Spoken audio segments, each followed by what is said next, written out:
from nursing, some of them were from education background, and some the engineering background. We worked together, we collaboratively, we had a great session, and now we have completed our second semester, and I have found that my teachers had shifted their paradigm of teaching. It may be due to this sort of, let's say, 2 years so special program, and they worked hard on that. That's why I found very excited with them, working with them. And then, so it is not very easy task to complete this program. And we participated physically for the examination, and then unfortunately 7 out of 18 are not successful. They are not getting success on that. They will do it again.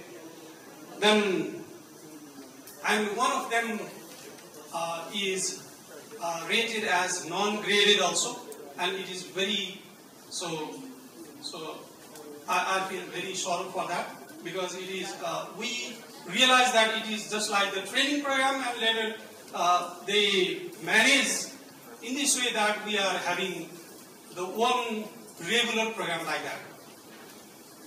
Then I have some recommendation for this. And our participants were campus chief, department head, me, myself working as a department head in Virendra Multiple Campus. That's why we had lots of programs, lots of our tasks and classes too. That's why it was very difficult to overcome this program. And during this, it's an everyday evening managing time for this 6 to 9.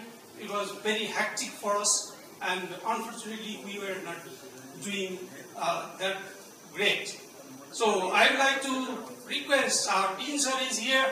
Please, so grant the study leave for those people, those participants, they will so enroll in this upcoming program, so that they will do it in the way so we are having these sort of objectives. Then only it will be fulfilled.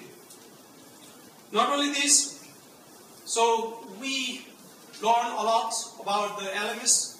We learn about the capstone project, and we got this sort of chance to disseminate also.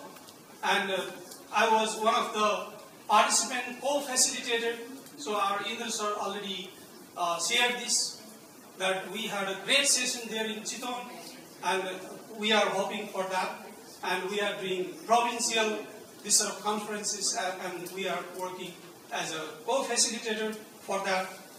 Thank you for this wonderful platform for us, and I'm very much pleased. I have completed my MPhil degree from Kathmandu University, and after enrolling this program, then I had a plan to have PhD from this the same course, that is digital pedagogy, whether it will be fulfilled or not. So thank you for all, and thank you for this. But I have one very bitter feeling that I'm alone here from my batch, from my group. So anyway, so thank you for all. Thank you, Graham.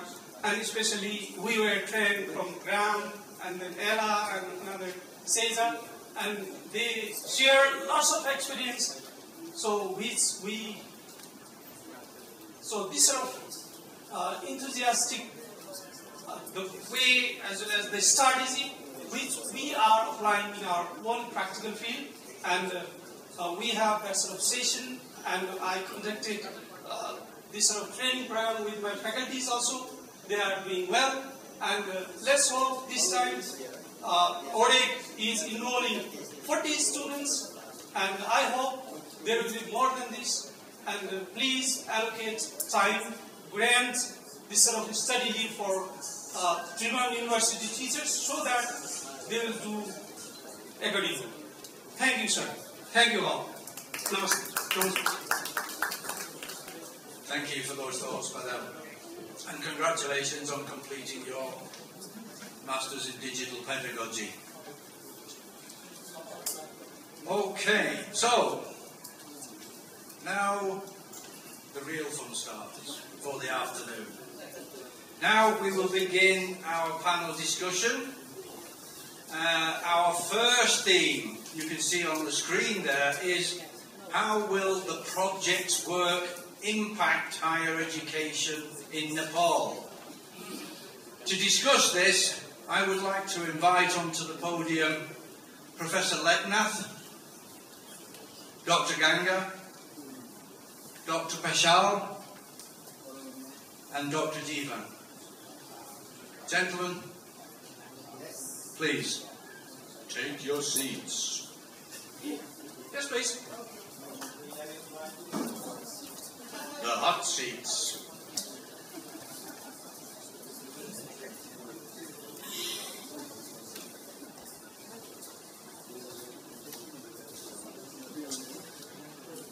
Yes, by all means.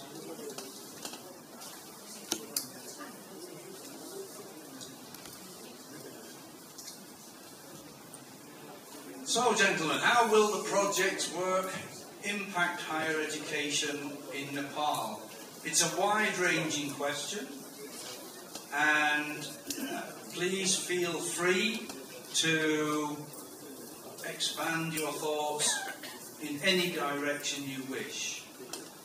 Perhaps we will start with the fathers, I almost said the grandfathers, the fathers of the project. Leknath, can we start with you, please? Thank you, Graham, and all the dignitaries here, and all the participants.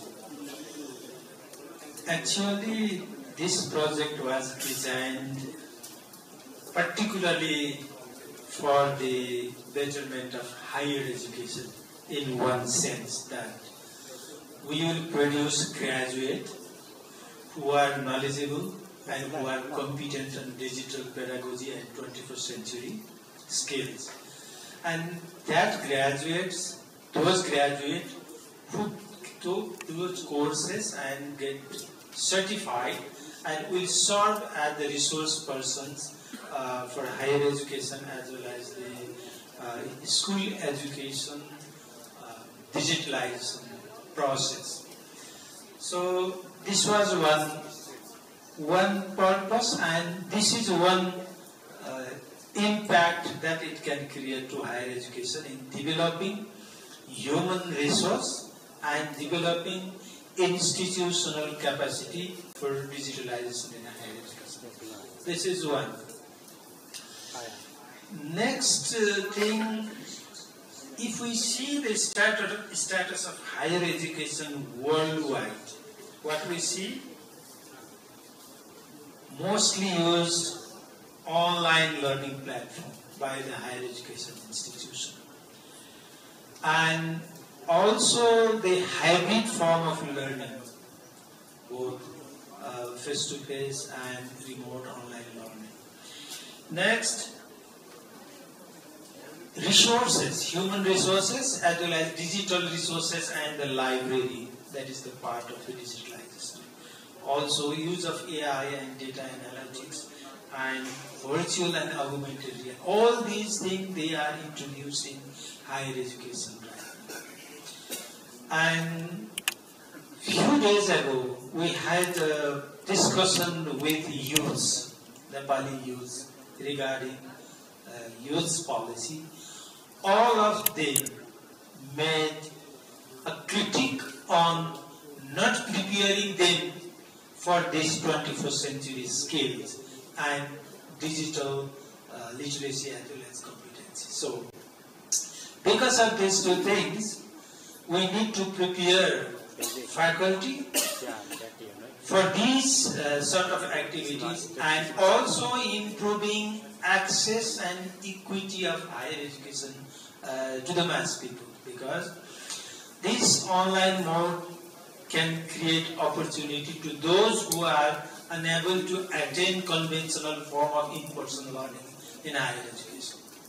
But there are other things also, there are issues also, that is the case of digital divide, that has also given trouble, and sometimes we are claiming that it can create equity, but it is creating inequality also. So that is another part we need to address in our policy as well as in programs to make this sort of digital approach of education, that is increasing online education and remote learning sort of thing, and flexible mode of higher education. So this type of project, this type of courses, training, awareness, dissemination, that can enhance capacity as well as awareness to all, including leaders as well as the professionals. Thank you. Please go ahead. Thank you. We call him the captain of the ship, Graham. Thank you, Graham. Thank you. And I should have said to let me have 5 minutes only, please. Yes. All right. I think in the morning we have discussed multiple pathways through which we can look at the impact of this project. But I would like to pick up, just to extend or add to what Leknath sir had said, two national priorities outlined in the ongoing educational reform projects in Nepal. So one of them will go beyond higher education. So I would like to talk both higher education and school education. So the first key priority in the ongoing reform is there is a higher education reform program at the moment that encompasses all higher education institutions in Nepal. And under that project, we need, the name of the project for colleagues from Finland is called Nurturing Excellence in Higher Education Program. And Finnish embassy, I think, is also somehow connected to that as a part of the support pool. So, under that project, we need to train 1,200 faculty members in the next 2 years in developing their capacity. So, this course that we have developed could contribute to develop those faculty if we are able to competently market that. That's what Bhimsen said this morning. So we have the product, but we need to market that. So there is a great potential for these two courses, not just within the Tribhuvan University system, but across the board in higher education ecosystem, where we can expand.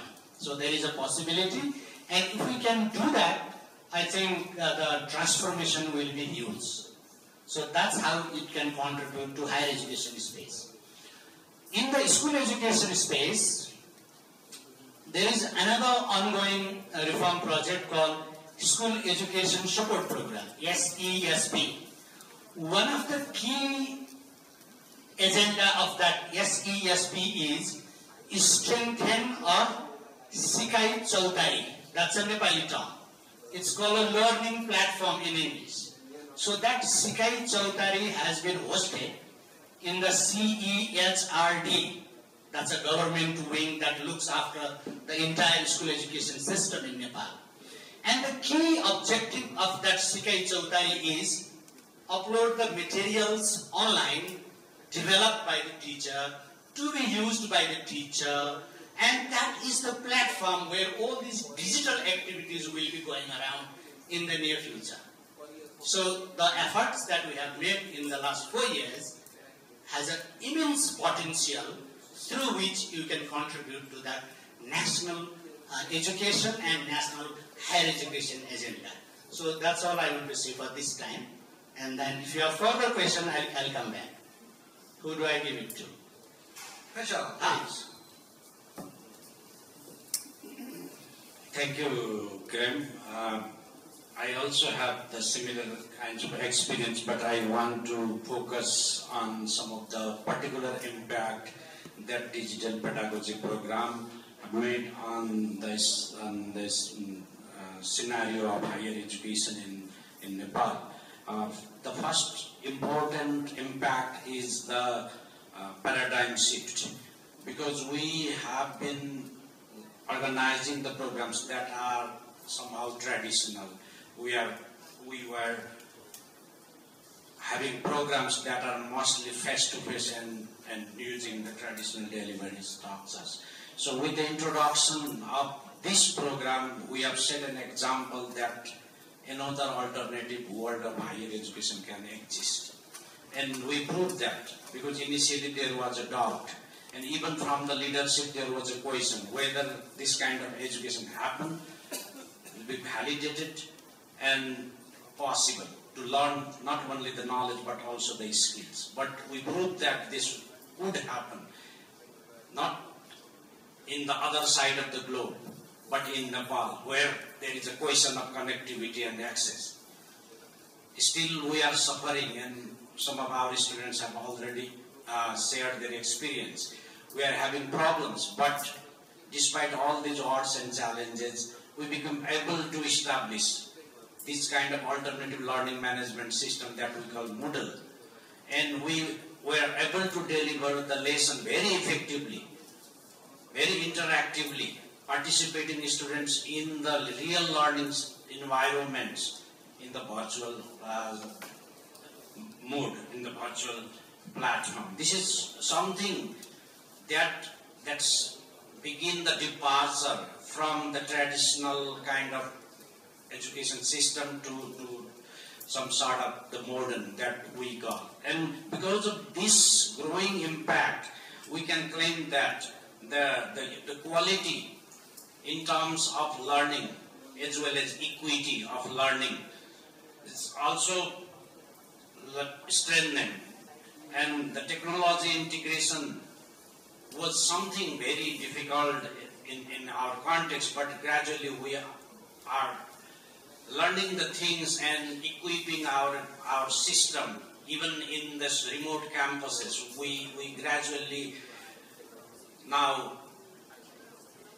investing our money and the resources to build such infrastructure. So because of this, we are claiming some sort of globalization of learning, some sort of cost-effective education, higher education in Nepal, and the kind of resources that we are providing to the students through online, because despite they are staying very, very far from the central library and so on that are easily accessible in Kathmandu, we are providing digital libraries and resources to the students who are not able to come to Kathmandu. So, in a nutshell, in summary, the access of higher education, somehow it shows some of the very positive indication that the access, quality and equity will be enhanced. And this is just the morning, and we have to wait to see the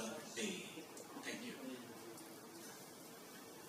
Thank you, Vishal. Jeevan, your thoughts? Thank you so much. The impact, what I have seen from my small eyes, because I'm in the small university. First impact, the project produced 2-3 new guys with the project management skill, like me. Yeah, I learned how to manage the project. Number one. Number two is change the curriculum, trend of curriculum development process, because previously I have seen that many curriculums are there. They're just teachers, curriculum developer pick up the 4 topic from one book and he kept that topic to the curriculum.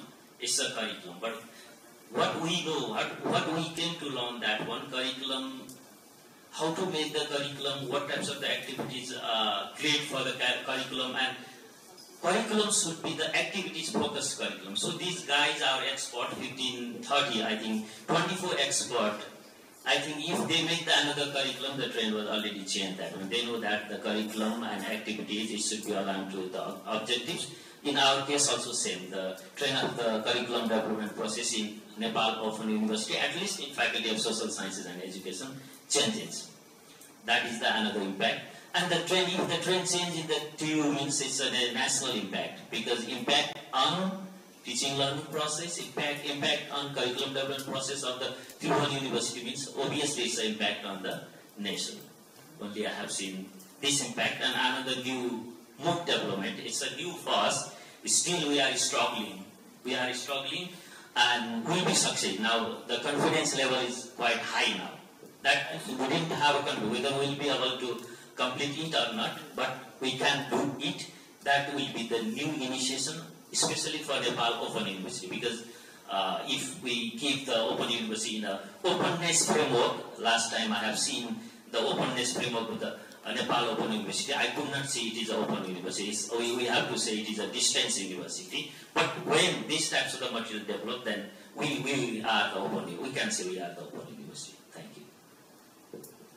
Jeevan, thank you very much indeed. Each of our panel guests have spoken about the higher level impact of this project.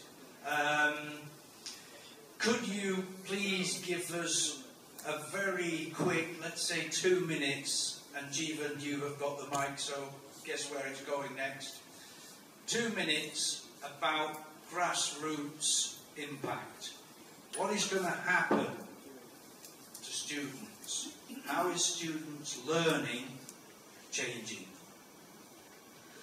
One challenge is still remaining there. What are the challenges means we Nepali people or Nepali students give the more importance in certificate than skills. Still, we have a very difficult time to convince the students, because this program is a skill-focused program. Means students tell me we have already done the master's degree, we can go for the MPhil. Why should we join to this one-year program? So now the students, when they enroll, they started to, yes, skill is important, not only certificate. One grassroots impact is this. And they are telling to their friends also, yeah, this course is a very good. Number two, the training manual. And when we went to many different provinces, different provinces and collaborate with the government organization, and they have seen some changes there, some new trend there. So that will be another grassroots impact. And in the future, also our faculty members are there. This expert might call for the training to their teachers, and we can collaborate. It will be the long-term collaboration. I have seen this impact. Thank you. Ganga, please. Right. So if I summarize the contribution of this program at the grassroots level, particularly among the students, in one sentence, I would say that this project, this program, this mode of education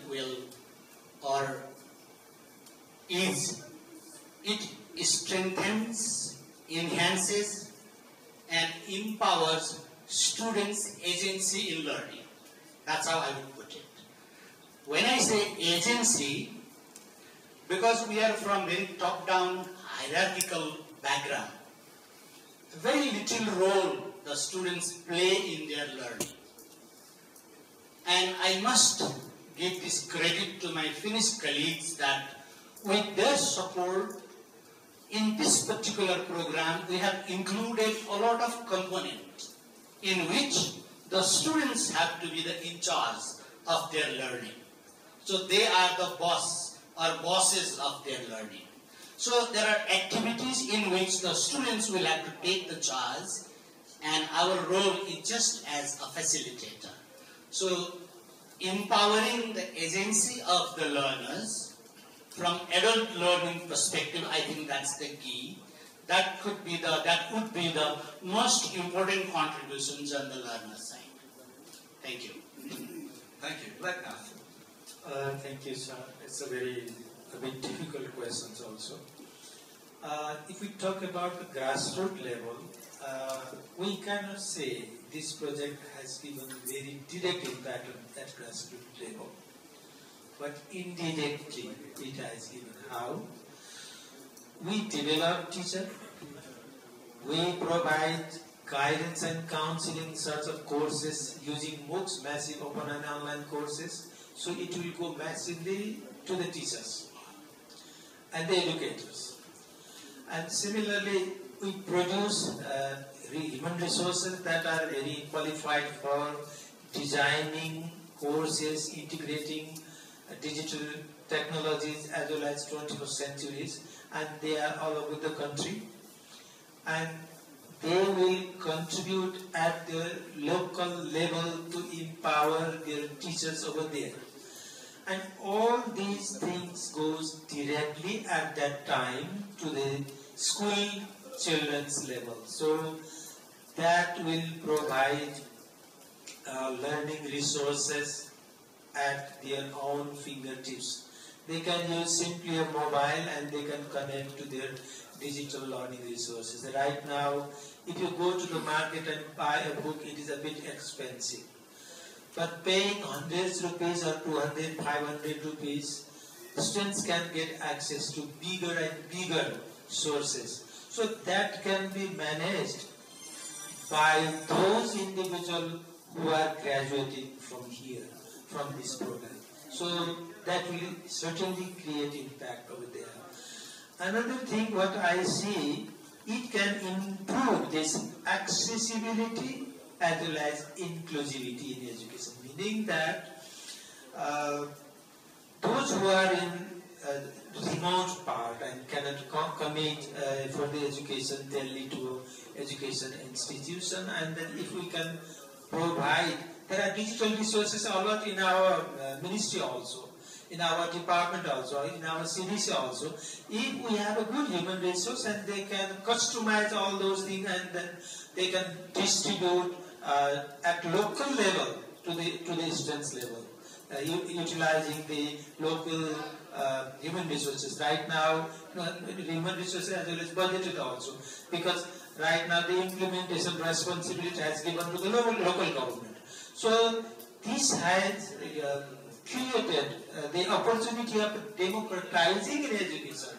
So that is the very important aspect of grassroots level, in my understanding. Also, people say, and the research also says that if we digitalize education and provide through online and remote learning mode, it is less costly compared to the traditional form, because we don't need big infrastructure buildings and this and that. And also, also students do not need to go to the university or go to the schools every day. So those costs will be reduced.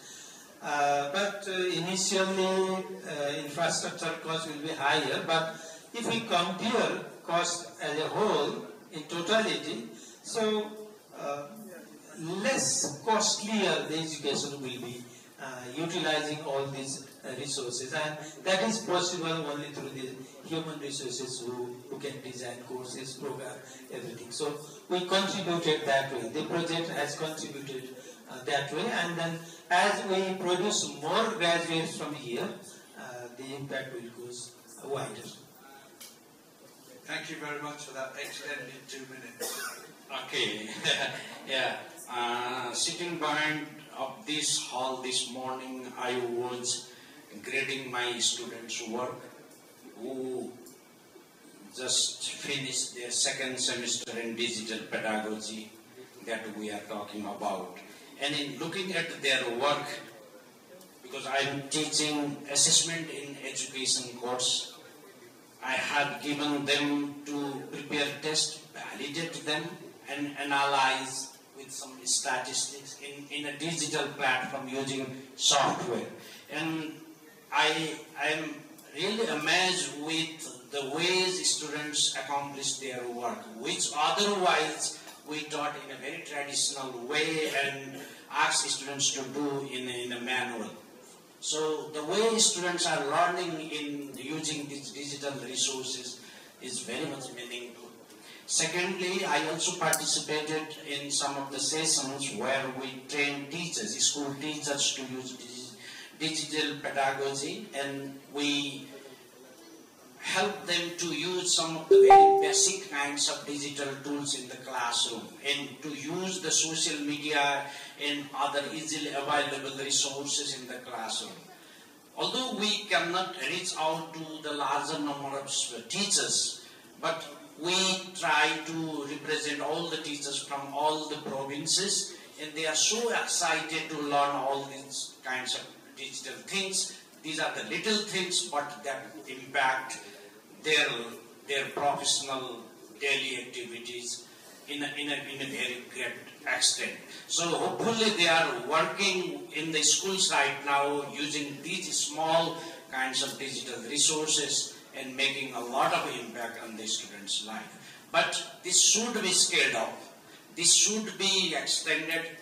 This should be incorporated into the system of our ministry to train teachers in a way that they can use the easily available digital resources, because every students, every household now have access to the smartphone and some sort of connectivity. Thank you. Thank you, Bashar. Okay, at this point in time, I would like to open this discussion to the floor. Is there any questions or comments from the floor? Yes, please.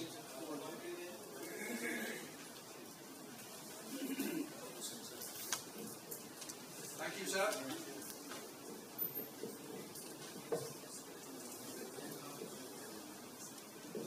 Yeah, thank you for the great discussion, and thank you, Graham, for organizing such kind of discussion. I was kind of wondering, our CDC director is here. He is responsible for giving accreditation of the certificates, including those who, pass out, from the online courses, right?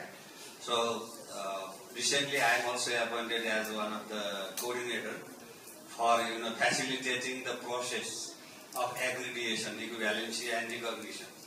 So, my shoulder is becoming heavy. So, we have issues like someone if completes degree through online mode, and the university is not that friendly.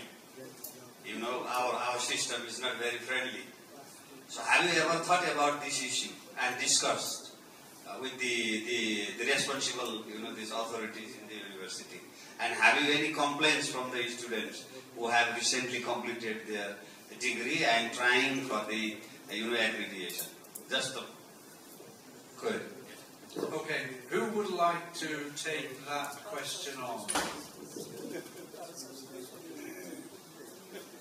Thank you, sir. I think this issue has already been addressed in our case as Nepal Open University has been established. One solution has already been there. Another thing, ODEC, with some graduated courses from ODEC from Tribhuvan University, and they also got the certificate, but there is tricky sort of things. Nothing was mentioned that these students had been graduated taking courses online. So it means that there is still some questions whether those who are graduated from online learning are qualified or not. The question is still there to some of our authorities still, I would say. But the most important thing is the process adopted in online education system.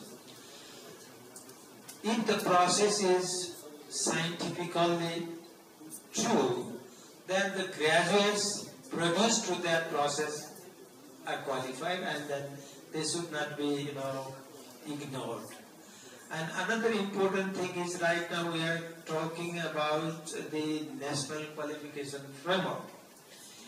And that is the framework and has not yet been finalized. Ganga and me and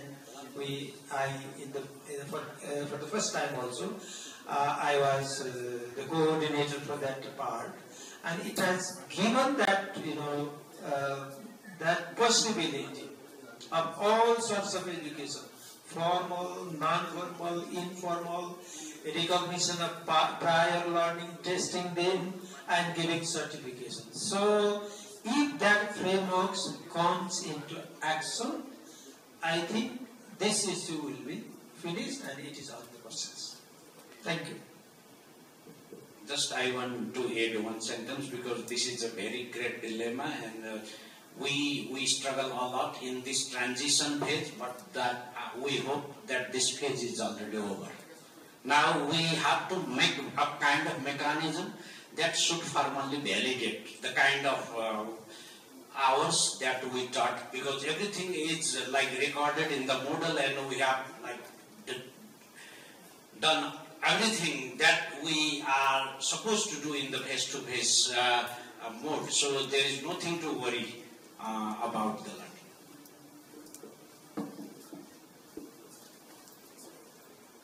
No more comments? Very good, very good. Anything else from the floor? Any questions from anybody? For our panel of wise heads? Yes, sir.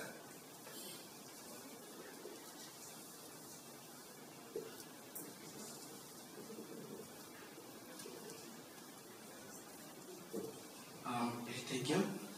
I have one query regarding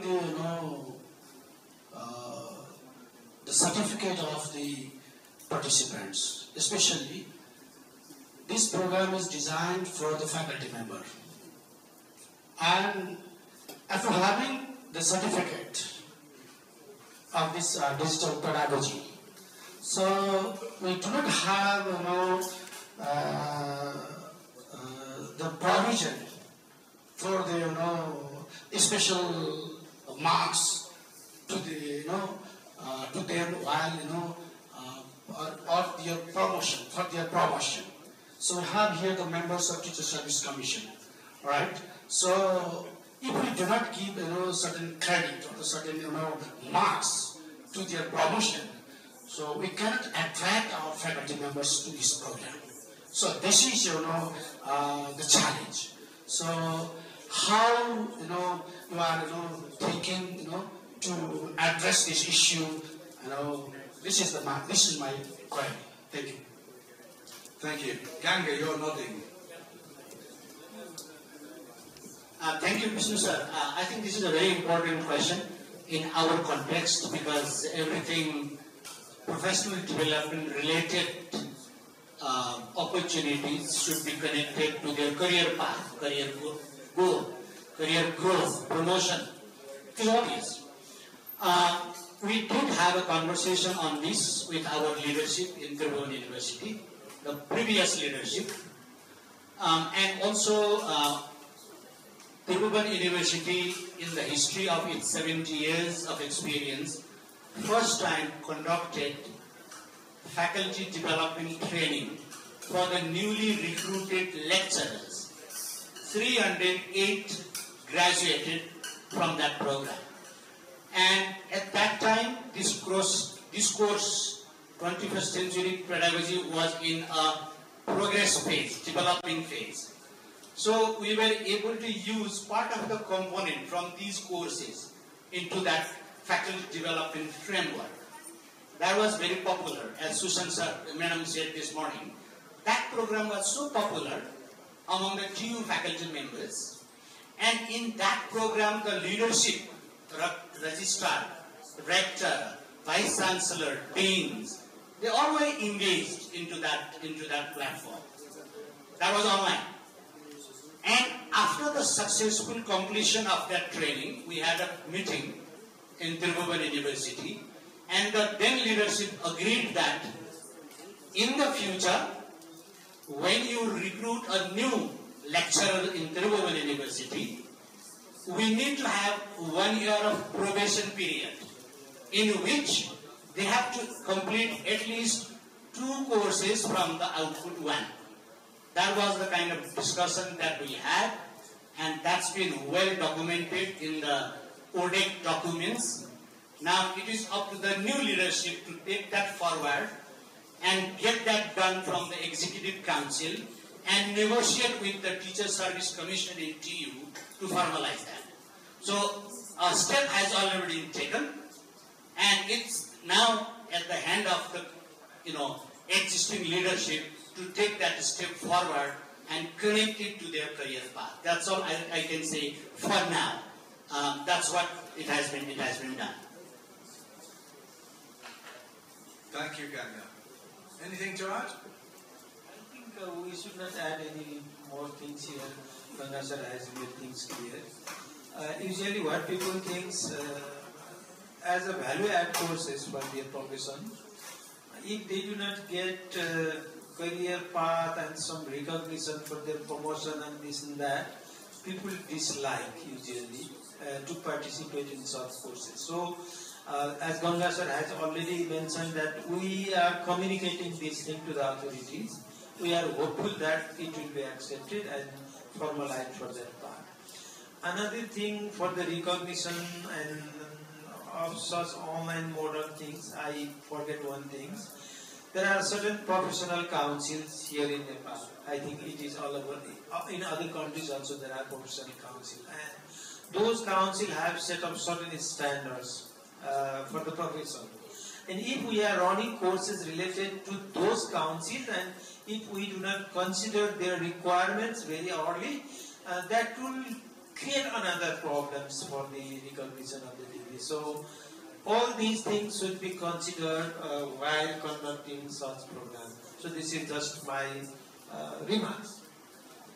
I just want to add one point that as our universities gradually upgrading their system towards the digitalization and towards the kind of program that we should deliver through online, because in the phase 2, phase mode, the number of students are decreasing and we are compelled to reform our program because the way lifestyle has been changed in Nepal, the way the graduates want to work and study. So we are gradually moving towards the kind of need that should provide some sort of hybrid or online education.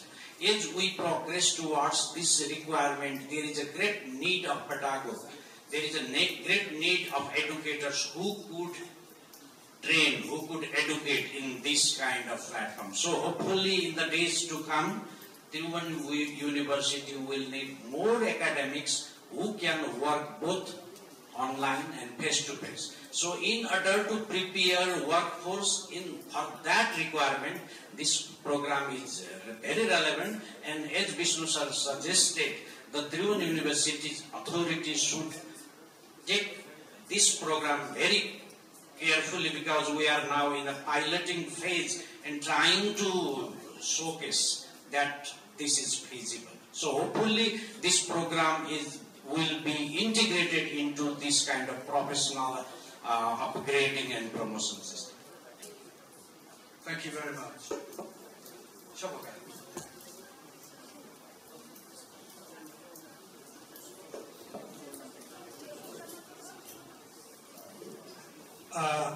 As I know, this program is conducting under our Faculty of Education, especially Department of Mathematics and ICT Education, Subject Committee.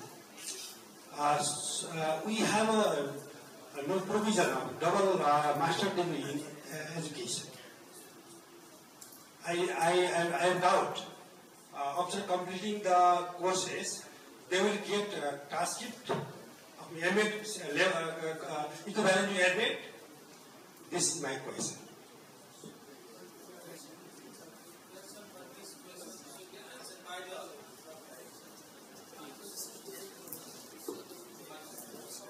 Because Dean sir is here, so we are very safe to answer this question.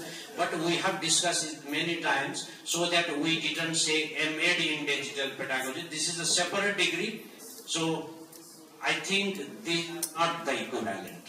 They are separate. Dean sir could add few more points if there is a need for clarification. We discussed about before implementation, and we named name of the course is Master of Educational Science in Digital Pedagogy. That is different from the Master of Education MAd. That's why Tiruvannamalai University will definitely provide the master degree, Master in Digital Pedagogy certificate. There is no doubt. Thank you.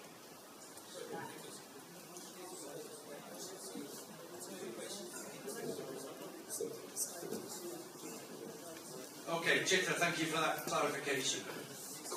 Yes, please.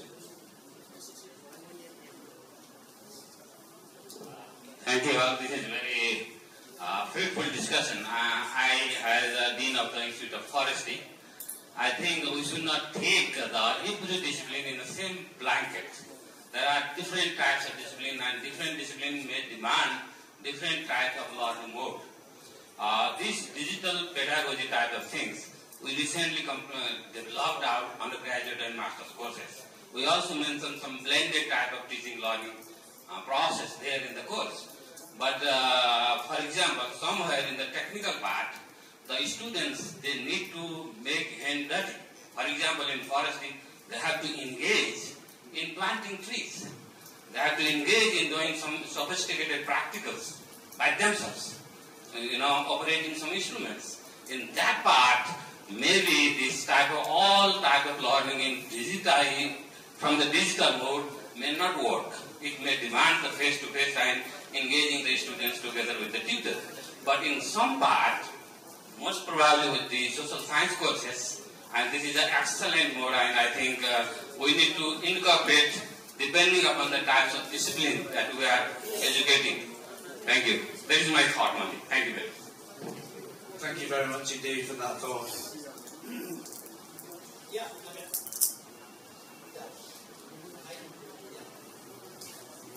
Thank you, Bir Bahadur sir. I think he himself is an example of that. When COVID hit and the university was not ready at all to make students assessment on a virtual mode, he came to us and said that I want to do the exam virtually throughout. Is that possible?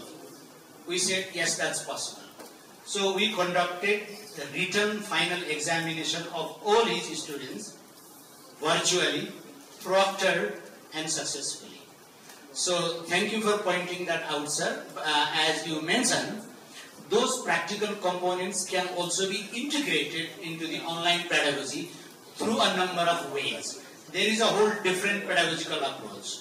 If you look at the international experience, even nursing is very practical. So online nursing program is extremely popular in many countries. Without attending the university, you can get the work done in the field, you can plant the tree, but it's a matter of how we can bring that planting tree into the online platform. That's the key. And there are ways of doing that. So thank you for raising that question in that direction. I think it's a very good question and also a very controversial sort of things in community. But what I have observed, even my children, they are studying abroad. They are studying 3 days face-to-face and other 3 days they are online. They are doing nursing and they are doing MBBS sort of things also in some areas. So there are digital laboratory, they can do everything. And I want to remind Ganga sir, when he was in Finland, he operated the machine that is used to cut trees virtually. He learned how that machine should be operated virtually, being in a virtual lab. It means that if you need physical lab 50 hours, you can reduce that physical lab work up to 10 hours using digital. Meaning that you can use very flexible mode of education and as we call, generally we call on and learn sort of thing. People can work and also learn things. Thank you very much. It has given the opportunity to us. And just one point to it.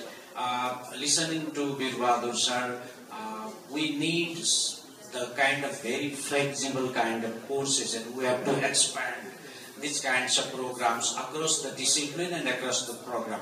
And the very nature of the specific program depends on the nature of program itself, as well as the need of the students who are enrolled in the program. Thank you very much. Gentlemen, talking of flexibility, your time is up. Thank you very much. You survived. Yes, would you kindly retake your seats? You did.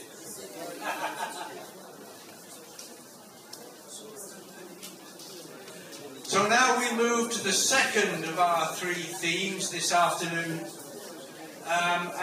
The second theme is how and why is introducing guidance and counselling education relevant to developing higher education in Nepal?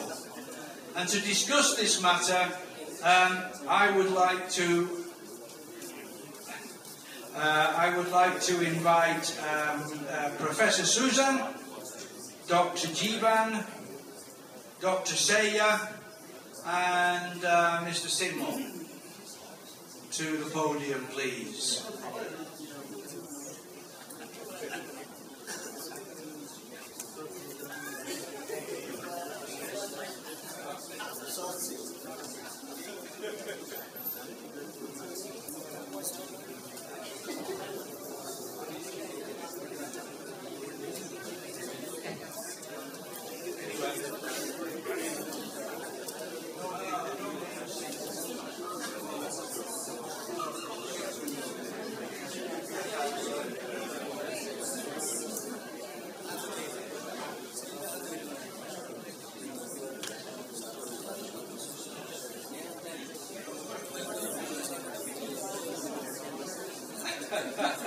Okay, so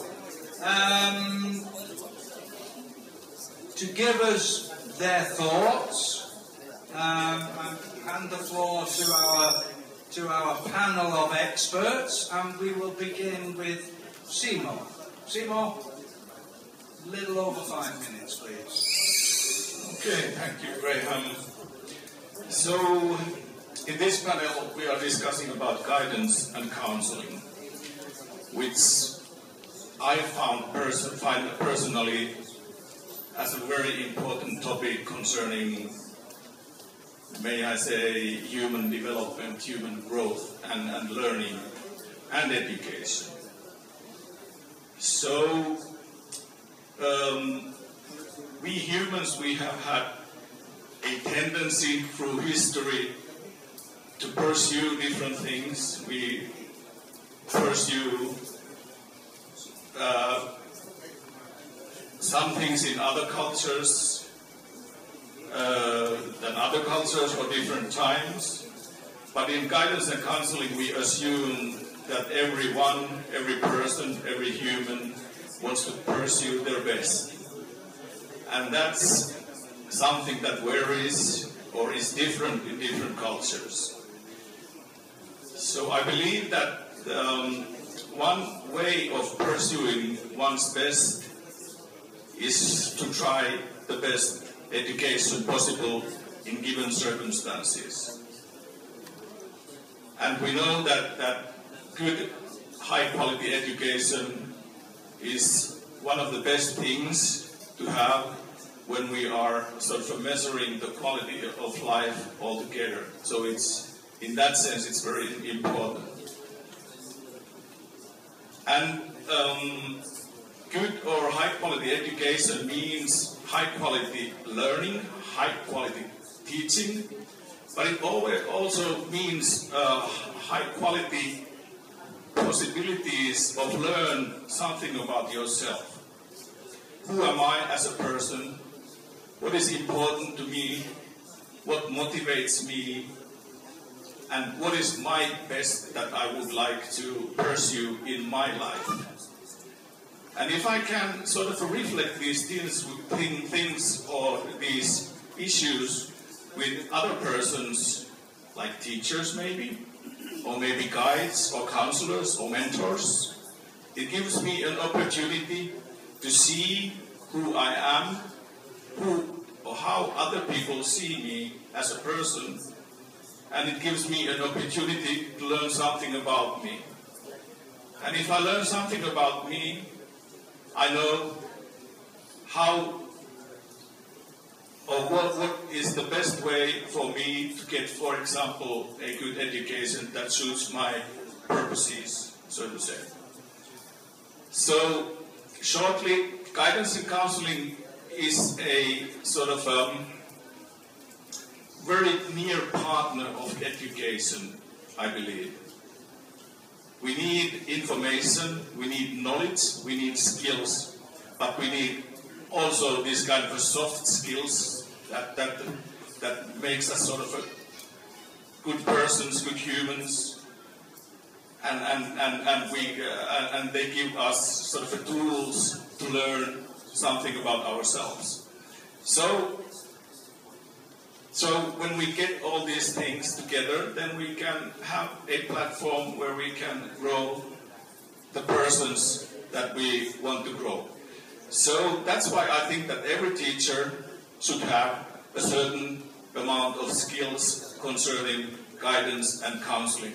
And I think that they should pay attention to their students in a way that they could have an opportunity to listen what they have to say. And this concerns or this is even more important when we are dealing with students who come from challenging situations or are in vulnerable positions. So then these people have these kind of phases in life where they need guidance and counseling or mentoring or whatever we would like to call it. And then we come to the questions of equity of education and things like that, which are very important also. So, in some extent,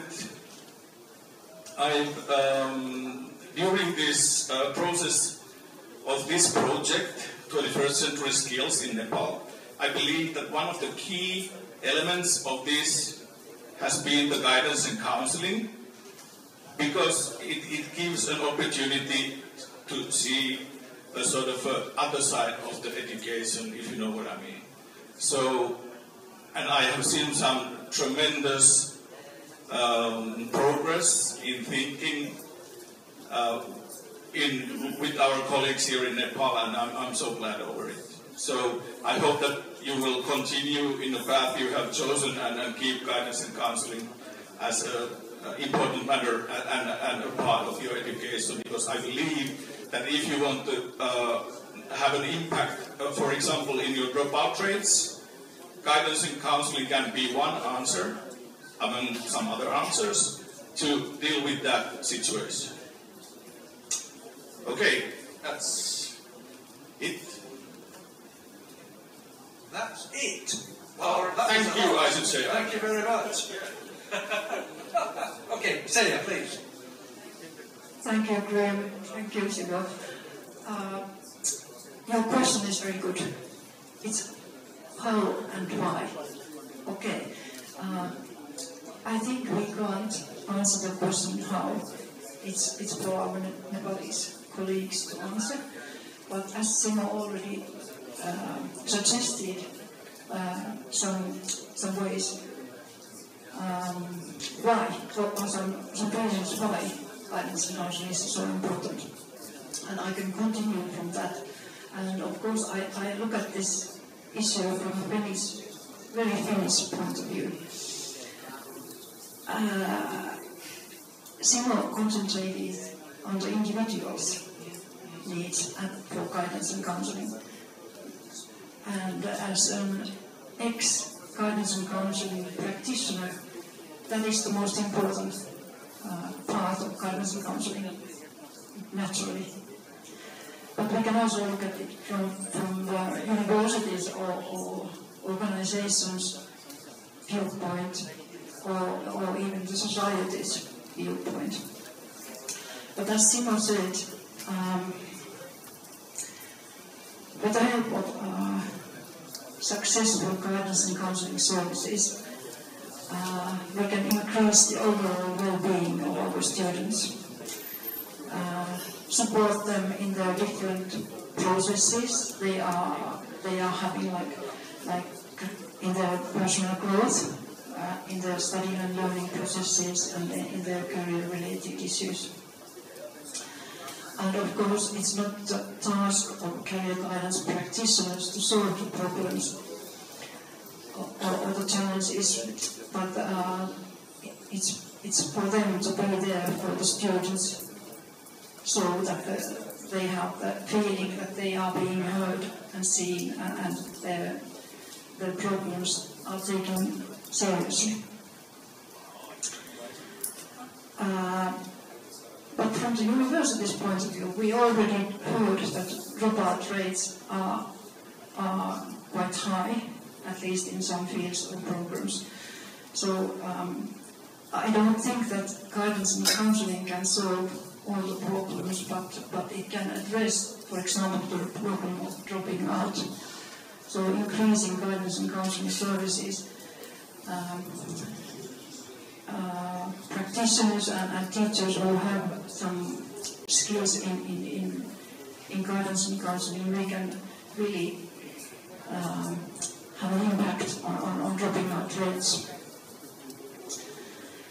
And of course, from the society's point of view, the society wants to have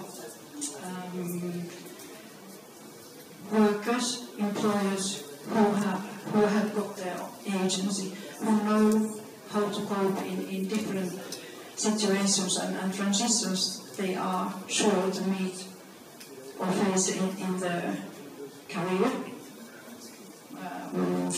Saying career, I don't know just the profession they have chosen, but their life as such. And if we are there to support them to develop their career management skills, the society thanks us. That's it. Okay, Saya, thank you very much for that. So, Dr. Jeevan. Thank you, Graham, and thank you very much, Shimo and Sia, for setting the background. That's why I don't need to say any more thing about guidance and counseling. In the beginning, actually, to develop this course, really it was a tough challenge, and this responsibility was given to Nepal Open University to lead this. And we wonder to find the experts who is there, the experts of guidance and counseling. And later on we understood we were guided by the knowledge is transferred. And we got this point. Knowledge is created, that's why let's develop ours. So we changed our belief system, and then we started to develop this course. First, we visited some schools there in Java, and we interviewed with some teachers. What is the situation of guidance and counseling? What kind of problems our school teachers have been facing here? And later on, again, we developed one survey question, and in co-authorship, we are developing one research paper also, the status or practice of guidance and counseling in the context of Nepal. And this is about to finish. And there, what we found in school, they do not have any particular counselor or educational guidance counselor. In some school, a teacher counsel or guide their children, and sometimes teachers or wherever there is available, they do guidance and counseling. So, what is the particular way of guiding your children? Any particular, no, what kind of situation comes there according to situation that may be related to social emotional problem, sometimes related to learning achievement related problem, sometimes career related problem. No any systematic way of guiding our children. In that way they express their ideas. And realizing this thing, and again we visited the literature, actually what is guidance and counseling, and we found there, actually this is guidance and counseling is very important from child to, let's say, senior age, or whatever be the situation of tactics and technology, wherever they are, either in developing countries or developed countries. This is very much important. We realize the importance of this topic. In the context of Nepal, And we realize the lack of the experts of guidance and counseling teacher. Or we are not searching the clinical counselor, because our teacher's job is to impart education in general mode. What is curriculum there, based on the curriculum or according to the outcomes or teaching strategy of curriculum, they have to move ahead. So they cannot spend more time for guidance and counseling. At least if they have some ideas, some authentic knowledge about guidance and counseling, then they will be benefited, and this helps to improve our students' academic or social, emotional or career-related problems. To make help us, we thought in that way. Realizing again this thing, it is adapted. Our course is adapted there in graduate level, in PED level, master in MPS, which we are running under this 21st century skills, as well as it is also there in 2 years MES, Master in Educational Sciences. Instead of naming MEd, we have named in different way, Master in Educational Sciences. Instead of 1 year MEd, we get the different name. Our academic council as well as our authority also accept that this is good thing.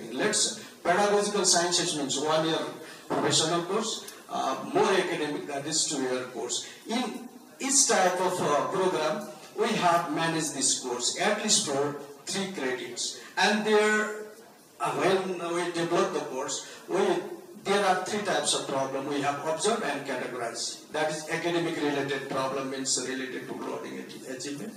Another is social, emotional or personal problems. That is most problem and faced by the school in our context. So different unexpected events there are, we found, and incidents also there in the schools, which is very much painful to us.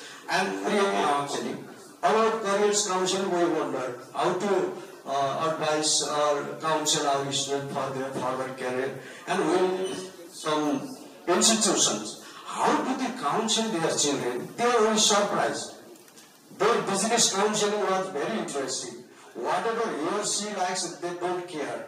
Where they want to sell, which country they want to sell, in that way they counsel. Is that the way of career counseling? I didn't think, according to their potentiality or according to their interest, according to their capacity, I think it would be better to counsel. So we thought that it is necessary, at least one course or one program under guidance and counseling is necessary, that we have started, and probably in other universities it is already started. In open and distant mode, probably this is first time along with our Trivandrum University we have started. I think it will take place good there, and in future we get good result. I think so. Thank you very much. Thank you, Jeevan. Thank you very much indeed. Susan, your thoughts, please. Thank you, everyone who spoke earlier, and I'll focus on why it's important for higher education, and I will talk on the basis of my own experience and observation. As Jeevan, Dr. Kharka said, we don't have the guidance and counseling services at the school level. So the students who come to higher education come in total confusion. And they have academic issues, social, emotional issues, and that certainly affects their everyday learning. And in that confusing states, and they only know that they are there to study. They don't know what after that. So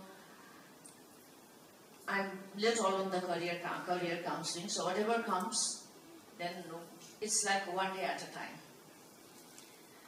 That's why also we need this guidance and counseling. And another major reason is in Nepal, and particularly in our university and other university also, they come from their comfortable home environment to the city centers like Kathmandu, which is very confusing, and very difficult to find a place to stay, and financially, emotionally, it's very challenging. So they have to deal with all those, and they don't have anybody to go and consult and at least share their emotions and their difficulties. So that also requires guidance and counseling at higher education. And another thing that we have observed and experienced, particularly in our universities, that all the these people learn how to use ICT, the mobiles and etc. But since they do not know the culture of using it, they are misusing it and abusing it. And then we have confronted with cases where female students were harassed by male students, and the females do not have any place to go and share. If they feel like some teachers are very confident and they're close, then only they will go and tell them. Otherwise, there's no place to go and complain or share what they are experiencing. So for that matter also, for both male and female, for female, how to handle such abuse, and for male, how to use ICT. You know, this modern technology, we need that guidance and counseling. And how, I think, how we can do it, one, like the one we are doing right now, training the faculties. And another one, we can do the same for students who would be teachers and educators, and other in any faculties we need actually this in faculty or institutes, we need that in any discipline, so we can have for training faculties and students. And then we must also have a service, guidance and counseling service for students and even for faculties. And faculties are also, they come from far away, and then they sometimes feel the same kind of challenges when they move to cities, so they also need the guidance and counseling. So there must be a service also provided by the university. I think that. Okay, thank you very much. There are some interesting points brought out there, not least the one that Jeevan brought out about adults counselling children. It's nothing new. It just needs formalising, doesn't it? Okay, so this is a very emotive subject, and I'm well aware of the fact that, first of all, it's getting hot in here, and secondly, we still have a lot to get through and time is ticking by. So I'd like to open the floor now for comments or questions for our panel. Can I say something? What are you doing? Please go ahead. We have been talking about guidance and counseling in higher education.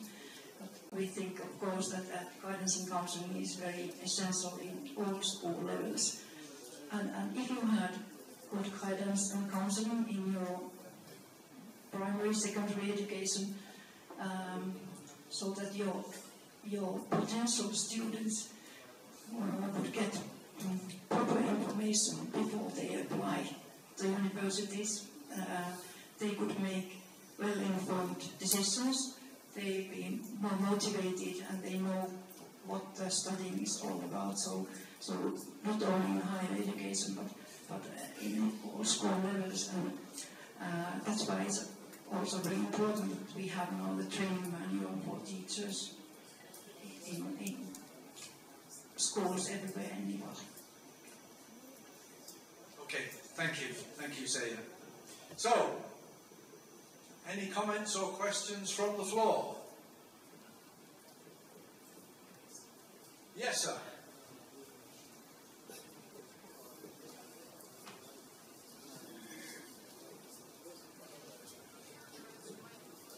Thank you. I hear counseling and guidance in synonymously. It is equally, but I think counseling and guidance is different. So how we can different between these two words, one thing. And there are different way of student counseling. What are they? And the last query is, what are the tool and technique to carry out the guidance and counseling to the students? That's my query. Thank you. Thank you very much. Okay, who would like to answer the first element? I can try to explain what we mean with guidance and counseling and what's the difference. Of course, it's a matter of concept, and in Europe we have adopted this concept, guidance and counseling, or career guidance and counseling. So the guidance our students get mainly at schools, but also in other institutions. And guidance services refer to services like giving information, giving advice. But when we talk about counseling in guidance and counseling, we refer to longer processes with the student. So there are no set questions, there are no set answers, but it's a process that the guidance counselor goes through with the student, and it can concern the personal growth or studying and learning challenges or career-related issues, but it's not something that can be solved in one lesson or once, but it usually requires several meetings with the students. But when we guide our students, we can also refer to, for example, notice boards or information sent them by mail or something that doesn't require individual meeting or face-to-face session. And we talk about information services, guidance services, and counseling services. I hope this kind of answered your question. Okay, thank you.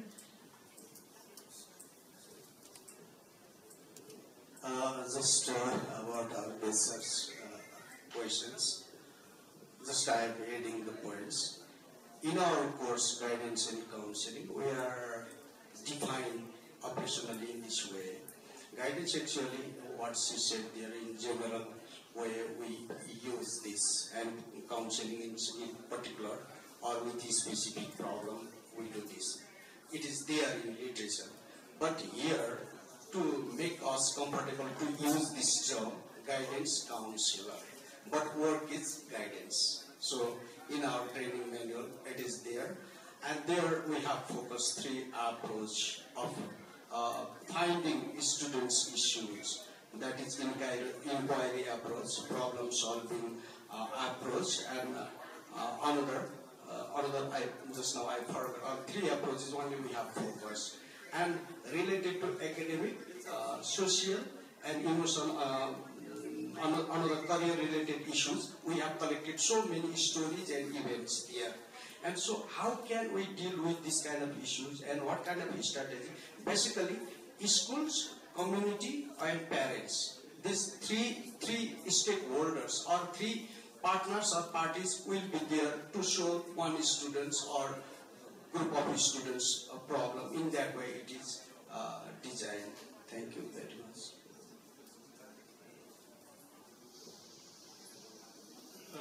One thing I would like to add to this is that when we are talking about guidance and counseling, I think both terms, it comes down also to the question of personalization of studies or personalization of learning.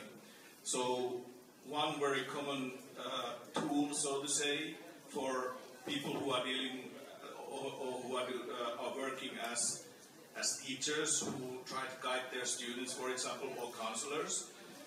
So one way of working is to try to find the ways so that the student can have a personal sort of a pathway in his studies, that he can proceed when the times get rough, so to say, or the studies are in some kind of a crossroad or in transition mode or something like that. So in that phase, the guidance and counseling comes on the scene, that to enable somehow personalization of a learning path, so to say, shortly. Thank you. Okay, thank you very much. We have one more comment from our friend Padam.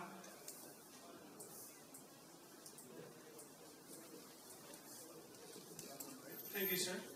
So, let me share my experience. So, whatever you have designed the course, guidance and counseling, so we have gone through it. So,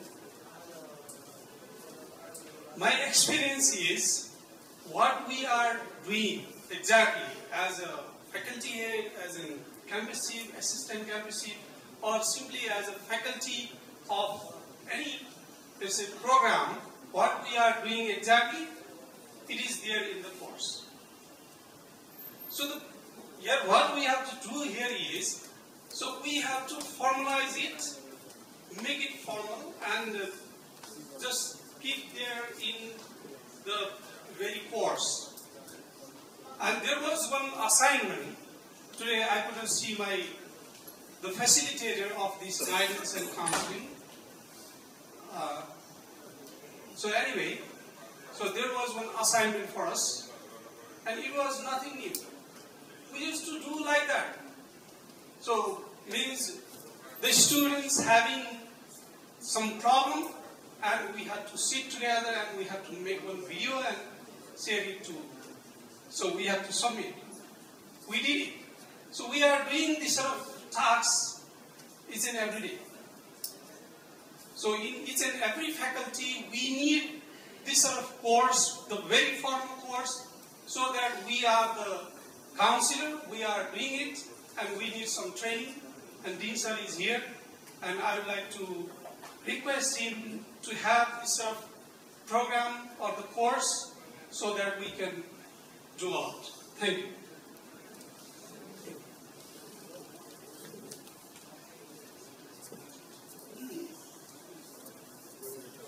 Anything you wish to add? Actually, this is not for answering. I think in MPS level or MES PD, Pedagogical Development Institute, that one 3-credit course is launched there. More or less, Open Universities and Tribal Universities courses are the same. I agree with you. If it doesn't meet the expectation of learner, we have to realize this and improve it. More than that, we have developed one course and training manuals, guidance and counseling in school. There is another training manual. I would like to request you to go through this and give some feedbacks further so that we can improve it. So little bit it has different design in 3 sections, part 1, part 2, part 3 in this way. First, a bit theoretical things there are. Second, issues, what kind of issues we have been facing. Third, strategies, what kind of strategy would be better. And one more thing, when we sit in one place, again, knowledge is transferred. That belief system should not be. Knowledge is created. That's why that is just one course. With the help of that course, we create the knowledge, what works best in our context. Thank you very much. Thank you very much indeed. And thank you very much to our panel. Kindly return to your seats if you would.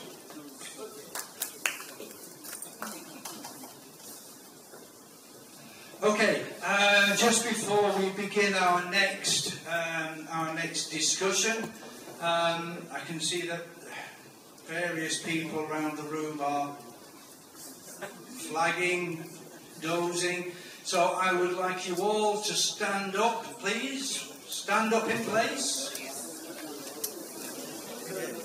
It's important for us to feed our brain, not only with knowledge, with food, but also with oxygen. So, please make sure you are standing with your feet slightly apart.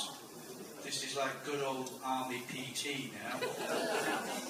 Okay, what I want you to do, please, is I want you to rise up on the balls of your feet. That's all, okay? And when you're going up, take a deep breath in, okay? Up, a deep breath, hold it. Up and hold. Breathe out when you're coming down. And again.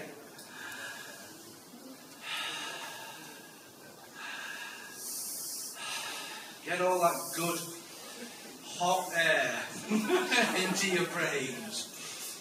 That's good. Tea break's coming soon, I promise. I promise. Okay, thank you very much. Take your seats, please.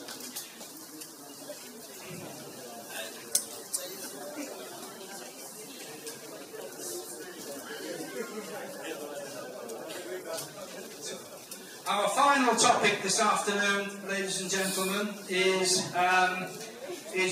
why is international collaboration becoming more important in all higher education institutions? And to discuss this question, I would like to invite Professor Sheila up onto the stage, followed by Professor Chitra, and Dr. Pekka, Dr. Mariana. Tove, would you like to join us? No, very well.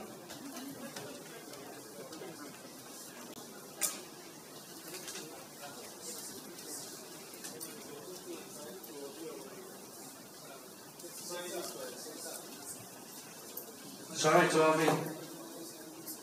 You can't turn down lead math, can you? Would you mind? Thank you.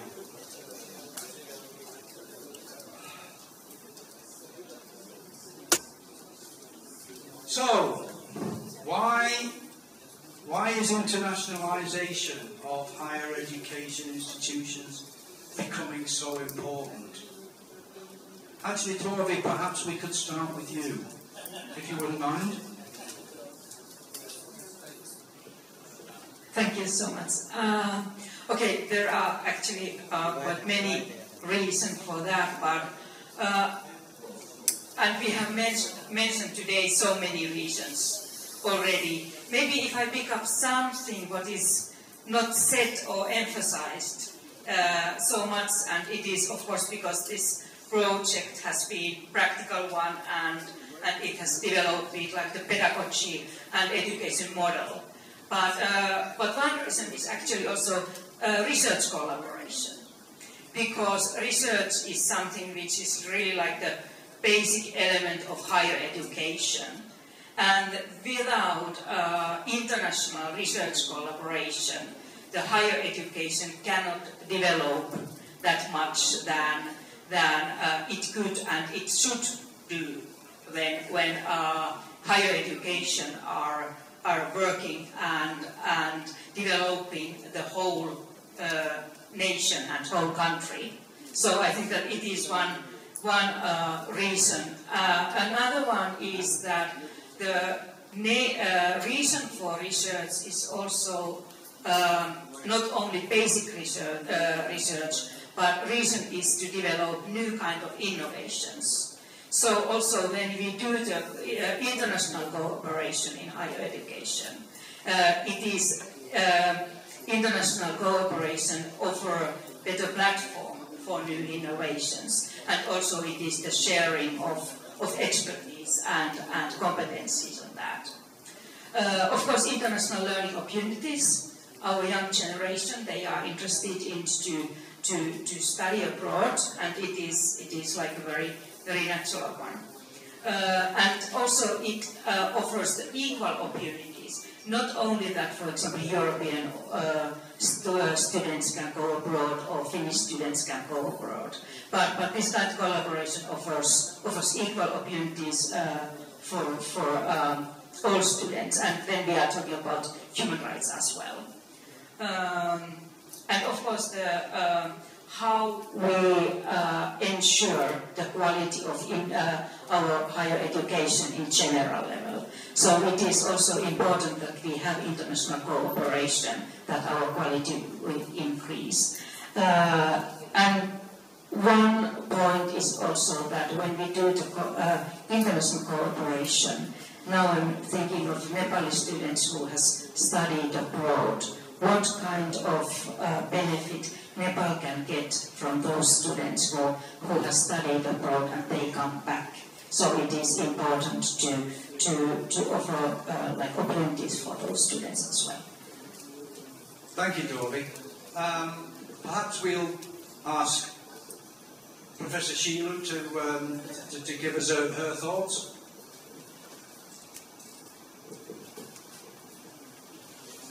Thank you, Graham. Actually, before entering into this subject, I would like to say a few words. So, can I use your podium? Yes.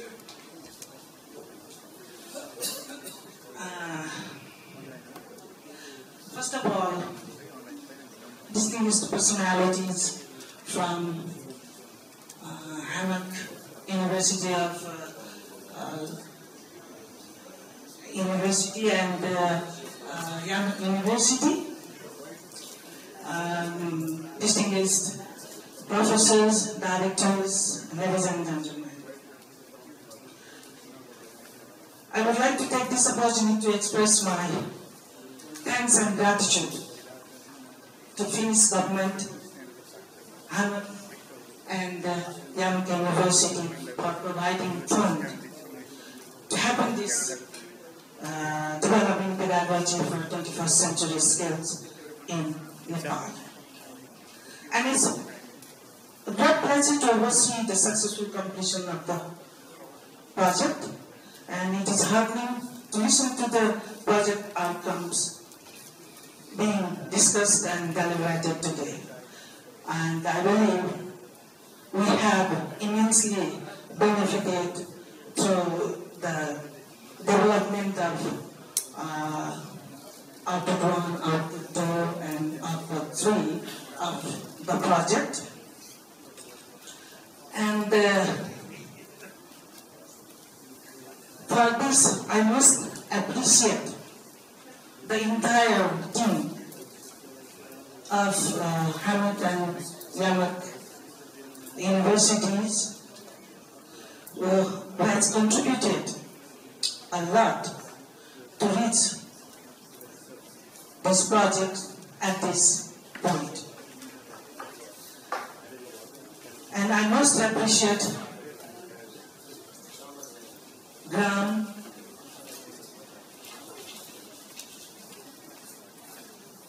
Pikaris, Mariana, Seja, Ila, Sim, Isi, Hedi, Graham, and Tori for their hardworking commitment and their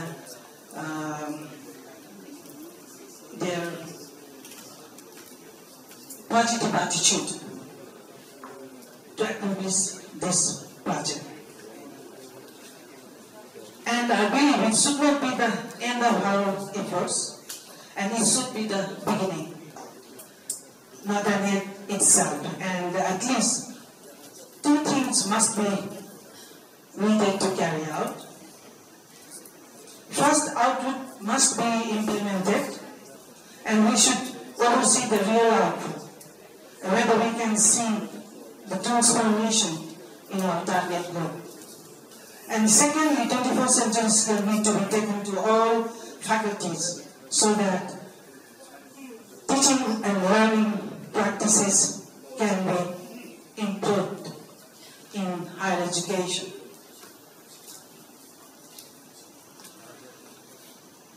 Now, I will enter in coming to today's topics, why is international collaboration becoming more important in higher education institutions? Actually, the answer is today's gathering itself. What we are doing here, why we are here, how it has been possible to be together today. It is all the results of international collaboration.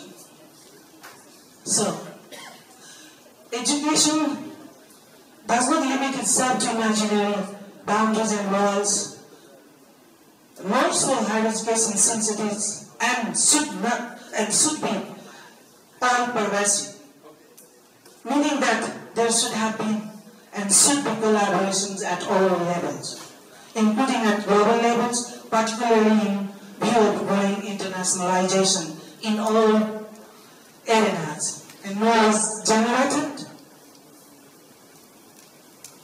where anywhere needs to be compiled and made accessible and available to everyone, anywhere, anytime.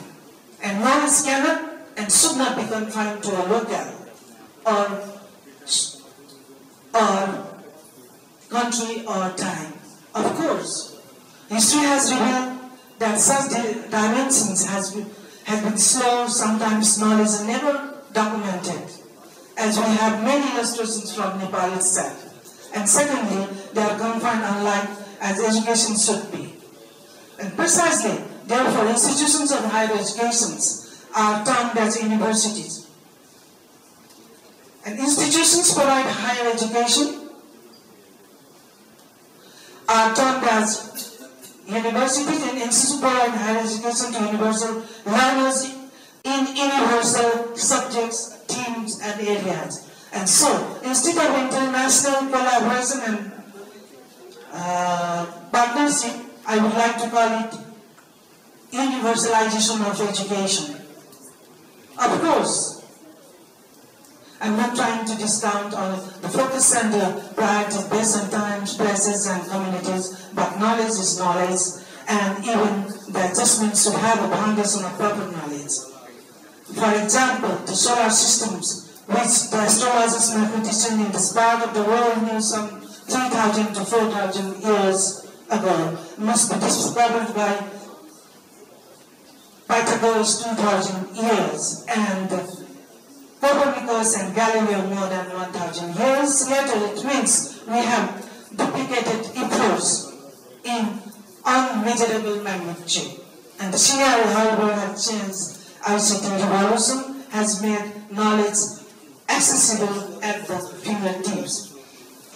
Now, some of the rationale behind the internationalization or collaborations are: the first, knowledge is being generated and discovered and rediscovered at every moment, to translate it into papers, then to books, and then to curricular texts, anywhere between 5 to 10 years and more. This is totally unacceptable. If a medical doctor is trying to cure a patient, he or she must be able to do it with the latest knowledge, equipment, methods, and the medicines. But the evidence tell otherwise, meaning the global caring system may be second best and still inferior depending on places and access. Secondly, global problems and complexities are growing at a geometric pace, making knowledge at the inadequate to address them. It took some 150 years for the Homo sapiens to reach the first billion, but took less than 2 centuries to 8-fold, and the real use of mineral resources grew significantly only after the Industrial Revolution won. And now within the third era, we are howling and crying for the exhaustion of resources, meaning only when we bring together all the knowledge, something can be done. So I believe, though I believe that may still be inadequate to address the present challenges, at least we should try to address them using ever-found knowledge anywhere, and only then may our response to be meaningful. And thirdly, challenges humanity globally, like climate change, depletion of ozone layer, global warming, etc., do not know boundaries. And no country single-handedly can handle and address the problem. For example, in 2023, Kathmandu became the world's most polluted city for 2 days. And not because of our own causes. No doubt, ours is also degrading every day, but because of the imported pollution from India and China. And obviously, every country, every single human resource must be directed towards this, and if we want planet Earth to survive longer, and this is where the role of international collaboration and partnership would be bountified. And fourthly, international collaboration and partnership will yield synergy, providing better results than our inputs, reduce wastage, incurred by isolated efforts, and then our individual or confined knowledge and skill. In the present genre of paucity resources, a contradictory result in the sense that economically we are supposed to have grown by unlimited magnitude, but deprivation and the inequality in its present and widespread we cannot rest in isolated efforts and endeavors, rather should come together, bring together to get to the right results with minimum efforts.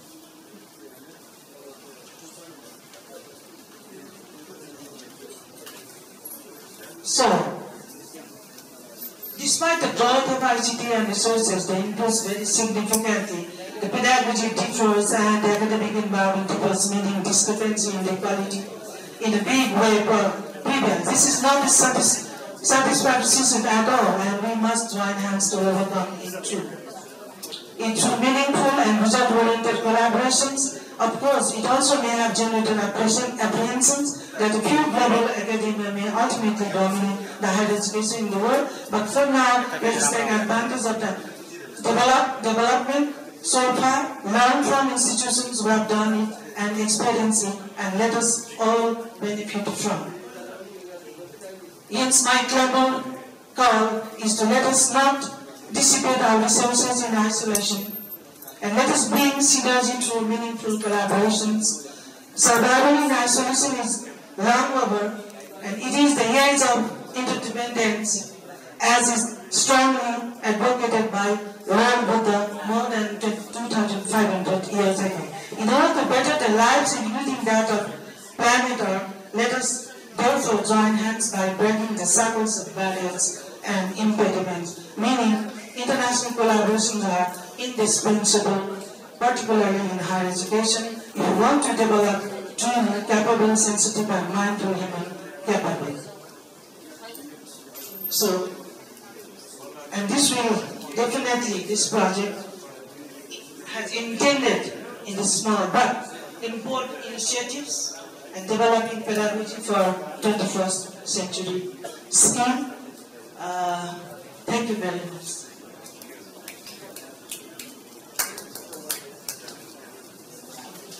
Thank you, Sheila. Please, Marianne. Yeah, thank you, Dr. Sheila and Dr. Tuovi. I have to say that you almost said it all, but one perspective for this is international collaboration is also that globally we are facing so many wicked problems that I believe that if we try to solve those nation by nation, we cannot find the real essence of the problems, of the wicked problems, so we need international collaboration there, and also, of course, to solve the problems, because there are so many perspectives from cultural sides and many other aspects that we really need the knowledge of different nations and cultures also there. But maybe if I give it pass to someone else now. Thank you, Graham, for a nice question. International collaboration is integral part of higher education. Can you imagine world-class university without international collaboration? I think no. It is essential for advancing the knowledge, for creating knowledge that are relevant for our students, that can be applied from global to local levels. That's why university is established not to produce knowledge for a small community. We have established the university to generate new knowledge, disseminate the new knowledge that can be everywhere. That's why we call university. Yes. With the international collaboration, we can do something for innovation and creation of new knowledge. It is also necessary for dual degree program, faculty exchange, student exchange, and we can also develop the new course jointly, like digital pedagogy. I like to say, I like to remind that faculty of education were not able to establish and initiate a few programs like Master in Digital program if we don't have collaboration with the Finnish University. Likewise, we're not able to establish initiate program in special needs education if there are no collaboration between Korean University. Because there was a good collaboration between Korean University with the technical support from Changwon University. We started a new course, special needs education. And still we are taking support from NURA. Last year we started Master of Philosophy or Doctor of Program Inclusive Education. Likewise, we are not being able to start online education course if there is no support, there is no collaboration between Finnish University and faculty of education. We have good collaboration between Finnish University and faculty of education for more than 1 decade. Dr. Kovi is here, she is with us and supporting us from 2039. She is now in Kathmandu, Finnish University, Nepal. We have continuous collaboration between Finnish University and faculty of education. That's why I'm saying that there is a tremendous importance of international collaboration. If we like to upgrade our quality, we have to learn many things from Northern University, Western University, Eastern University, Southern University. That's why Trivandrum University has collaboration with more than 150 higher education institutions. But some collaboration are active, some collaboration are doing something, but many collaboration being less active. But still we have faculty collaboration with Norwegian University, Finnish University, Masaryk University, Czech Republic, Korean University, Japanese University. They are doing some effort to establish collaboration between Malaysian University and Chinese University. Probably next year we will start a new program with support of Malaysian and Chinese University. So I have faculty of education has benefited from international collaboration. So international collaboration very, very essential are to share knowledge, learn new things, new pedagogy, new curriculum, establish a new program, and upgrade faculty capacity enhancement. With the Lupik project, our 4 faculty got opportunity to do PhD in Korea, and currently two students are doing doctoral research in inclusive education. Still, we are selecting three to five PhD students for doing research in inclusive education, and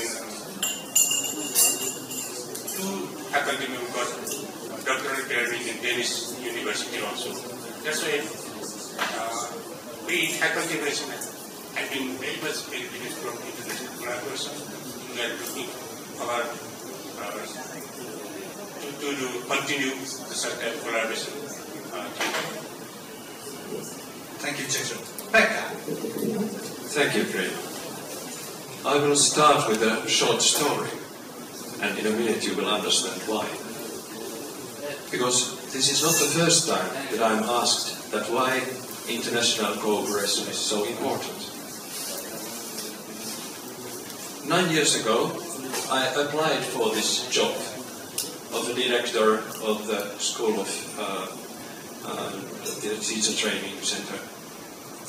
And I was in the same way here, and with two other candidates. We were three of all of us. And the personnel of our School of Professional Teacher Education was there. And then one of our teachers, that time, Dr. Tuovi, she asked us that why is international cooperation so important? Yes. And now Tuovi is presenting the minister here. And as you just heard a few minutes ago, and 9 years after, you heard the correct answer. And it was also true. Well, if I were asked, why is international cooperation so important with one sentence, I would use one old sentence. It's very old, but it's so true also. International cooperation is important because we are building bridges from a country to another country. Sometimes generals and members of politics are building fences, as you know. But we, as experts of educational field, we are always building bridges. And that's important. Then, some memory here in the end. Some of you may remember that I have studied mathematics. And when we started this project some years ago, I told to the members of the project that even if I have studied mathematics and I have learned that 1 + 1 is 2, then, well, it isn't always like that. Because concerning cooperation, is it international or not, but always in cooperation, you can say that 1 + 1 is more than 2. And now sitting here, in the end of this project, I have heard in morning, in the speeches that I've heard, that we all have learned the same, that 1 + 1 is more than 2. Cooperation is always more powerful than individuals working. And this we have learned, and I noticed that's wonderful. So thank you for my part. Thank you, Pekka. Anybody else like to comment further? No? Okay. So, any points, any questions from the floor for our panel?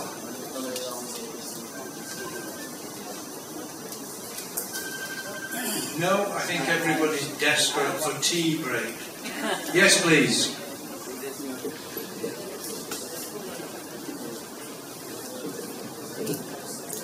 Thank you very much. It is very relevant topics.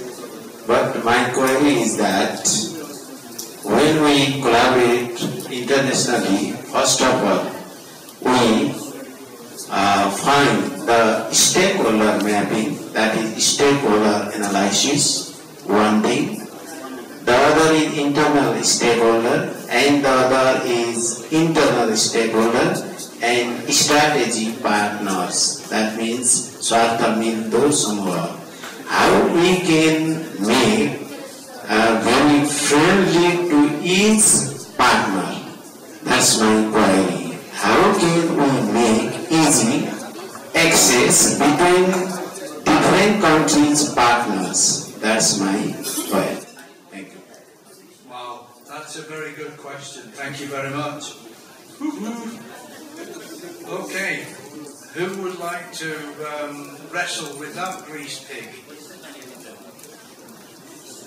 How can we, as an international higher education institution, how can we keep all our partners happy and productive, perhaps?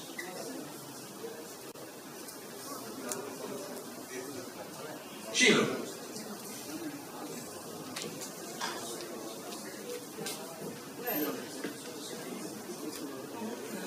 Capacity of all the higher education will not be same.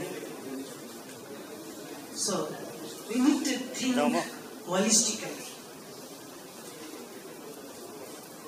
So both the partners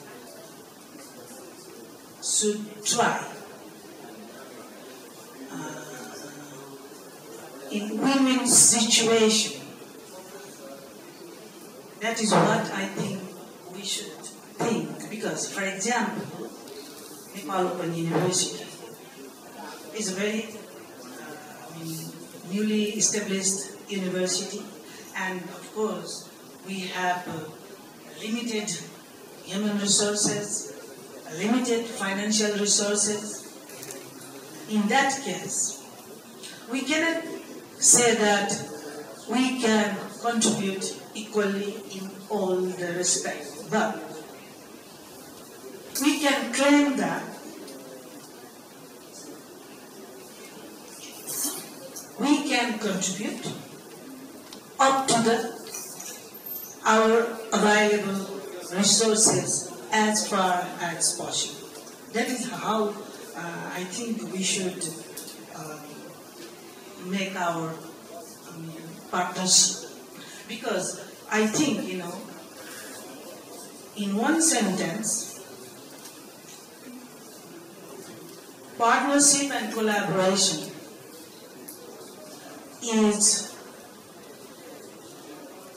for basically sharing knowledge and get the benefit of knowledge. So,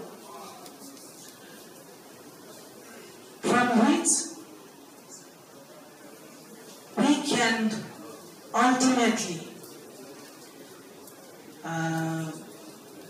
contribute in to develop holistic and sustainable society. In that way, I think we should think. Maybe a few words also with stakeholders and partners. I think that it's not something that we do when the project starts or the planning of the project starts. We have to make collaboration before that and build the partnerships and collaboration, and also it's really important that we in higher education institutes, we make our work visible so that the partners, when we start the discussion with them, they know that we do good work, and they can also, in the very beginning of the project or very beginning of their collaboration, they can feel that they are doing, that they are getting also something meaningful from our collaboration. So building bridges already before the project, and it's continuous work, I think.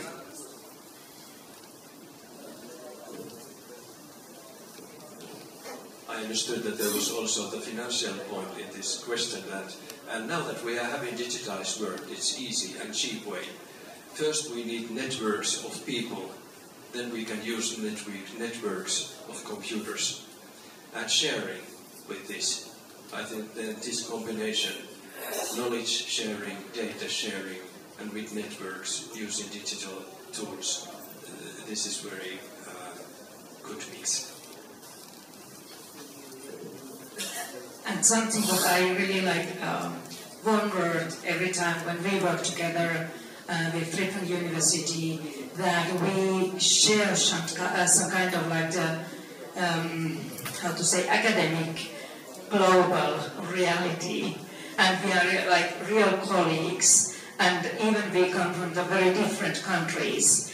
We shared some kind of the same, I couldn't say what it is, I called it like pedagogical miracle somehow, that even we had the many months or sometime half year we hadn't met, but then we came together, we had worked for the same goal, and I think that it is one that we share, that kind of the working reality together and our interest made in that way. I think that it is very important to make everybody happy, like you asked.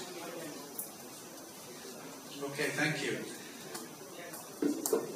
I think it's also relevant to be open with your partners, and sometimes you have to say no, don't we? We have to say no, sorry, we don't have the resources to join this party, but call us next time. I'd like to add to one point. Dr. Professor has raised the question. I think there should be common agenda or partnership.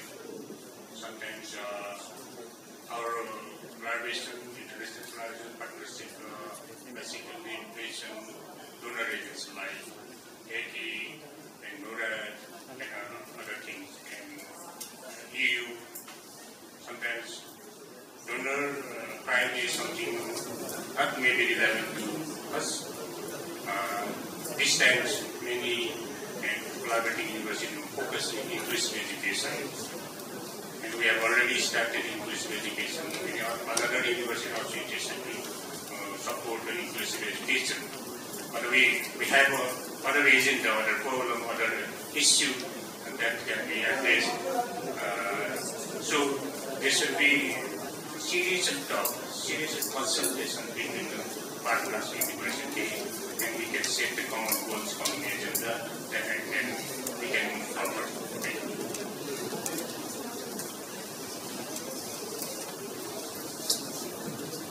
Thank you very much. Final question, Vishnu.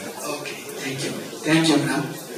So, I just want to put my concern, regarding the international collaboration. We have different contexts. For example, the context of Finland, the AMAC and HAMAC universities of Finland, and the context of Tribhuvan University, Nepal University, and the universities from the developing countries. So we have the limited, financial resources, limited number of human resources. We have different circumstances. In this context, how can we make the effective international collaborations? For example, yes, the Ministry for Foreign Affairs of Finland can, provide the funding for the collaboration. But like our ministry, so we do not have such the provision and the policy and provisions. So that situation may be in different universities.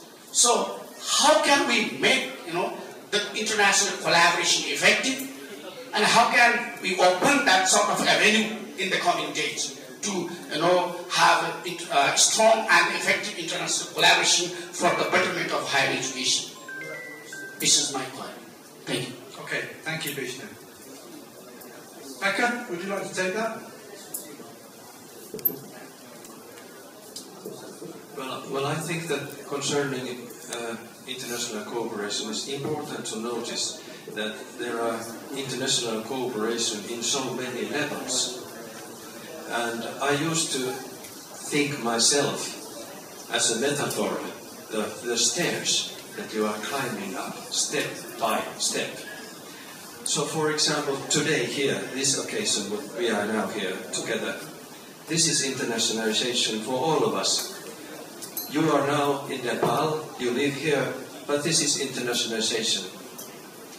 So this is the message that I try to tell to my teachers, and I used to, when I was working in different schools, to those teachers, that you can internalize yourself at home too. And then after you have been with persons from abroad, at home, at your institute or in your community, then perhaps next step is that you go with someone else somewhere abroad or in a seminar. And little by little you climb up these stairs, and there are those big projects then with 1,700,000 euros or something like that. So, but you learn while doing. Okay, thank you. Would anybody like to contribute? Well, I think this question is also same as before. Not much difference, I think.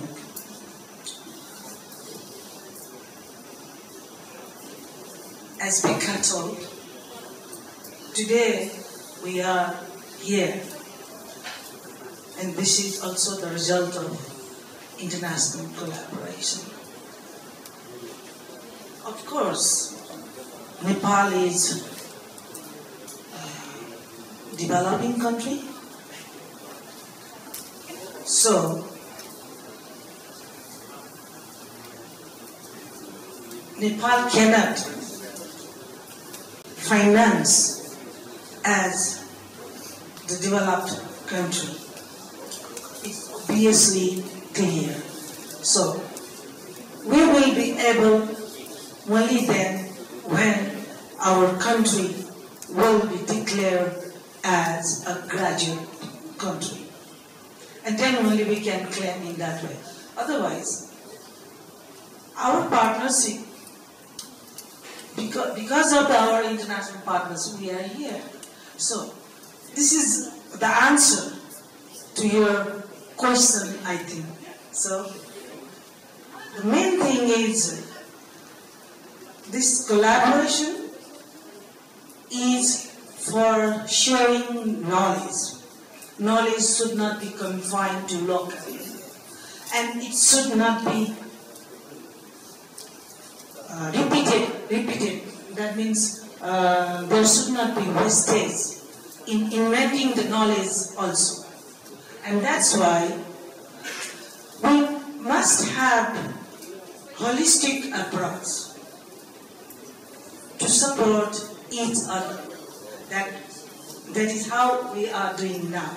So I think this is this has answered.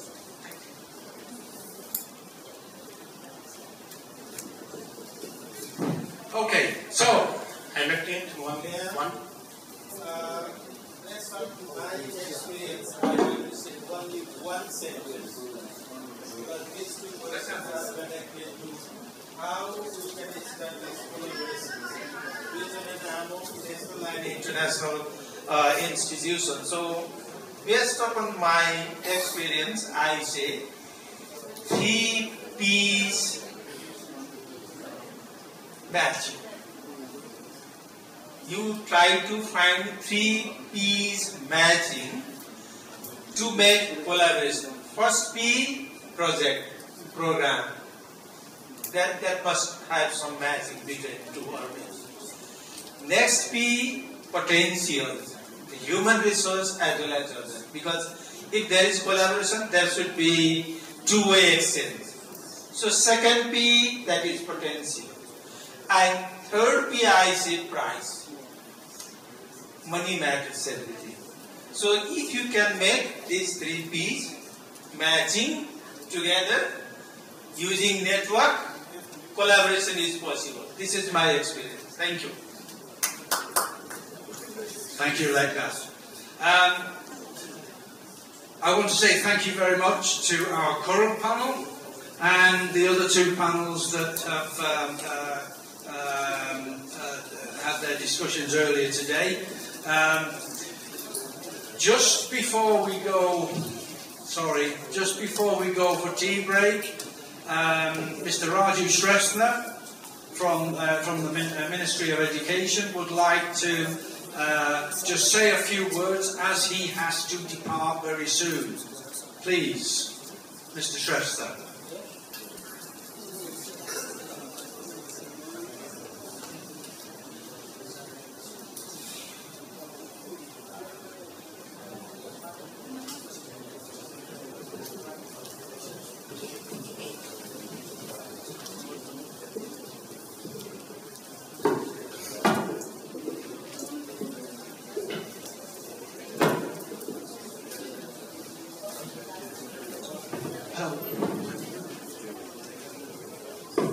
Hello. Thank you so much for this opportunity.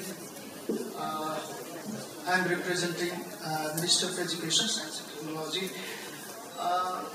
Today, almost whole time I spent here, and I found very interesting, to listen and get field-based experiences about the project which Finland government supported to the universities of Nepal, Tribhuvan University and Nepal Open University.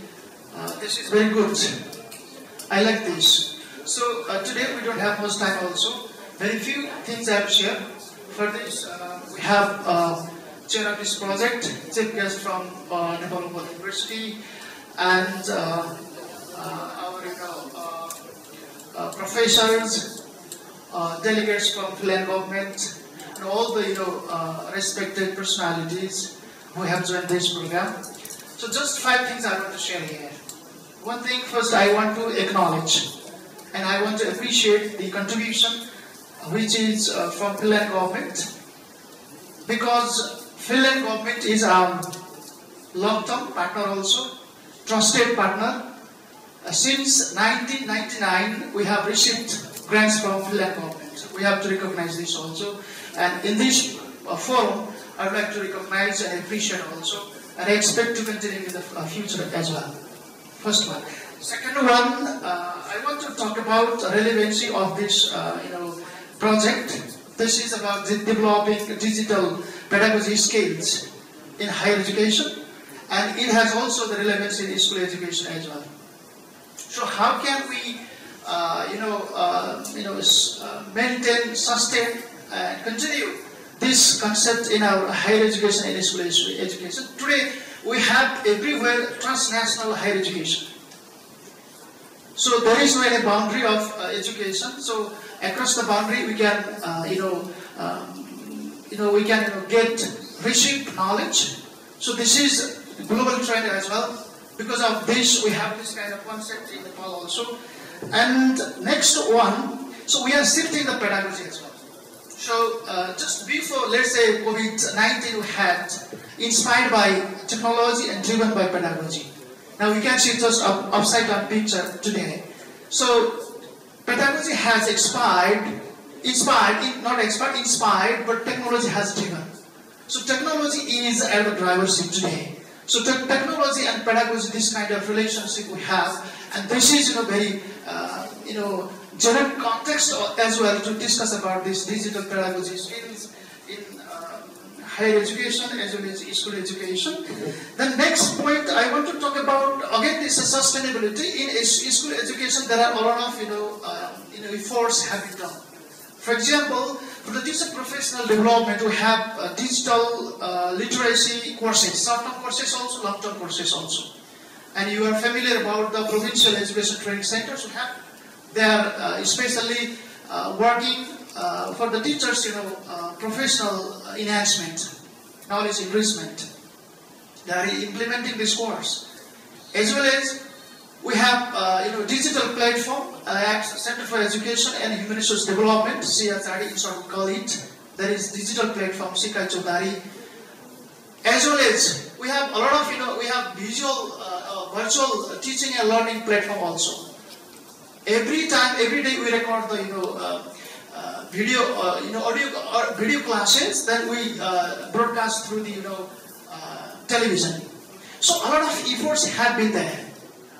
Now, how can we align those activities and this activity for the sustainability in the future? This is what I think we have to think. So ministry is there to lubricate all the process, to work with the universities, and to make it effective, fruitful in the days to come. And next one, how can we go in the future as well? So very soon, I think this is June 5, we have discussed with the government, Finland government. There is one discussion at the Minister of Foreign Affairs. And from the Minister of Education side, I am representing there, and I will share these activities there too. And want to request to have more this kind of collaboration between universities. Of course, Finland government has supported or has provided grants in school education. This time also we have school education sector plan. So Finland government is one joint financing partners out of 8 joint financing partners. So has contributed in school education, has technical assistance also. TA support also we have. So we have to recognize this and we have to appreciate. So very soon we are going to launch this TA, technical assistance, which is from Finland government, that is Texas project. And this project will bring university and government together. So very soon we will be working on that. Especially faculty of education, we understand this is for the teacher preparation. And we have to rethink about the policy documents. We have to rethink about the programs which we have for the teacher professional development. Now we have teacher competency framework. We have teacher professional development framework. These are the guiding documents, policy documents that guide overall teacher professional development.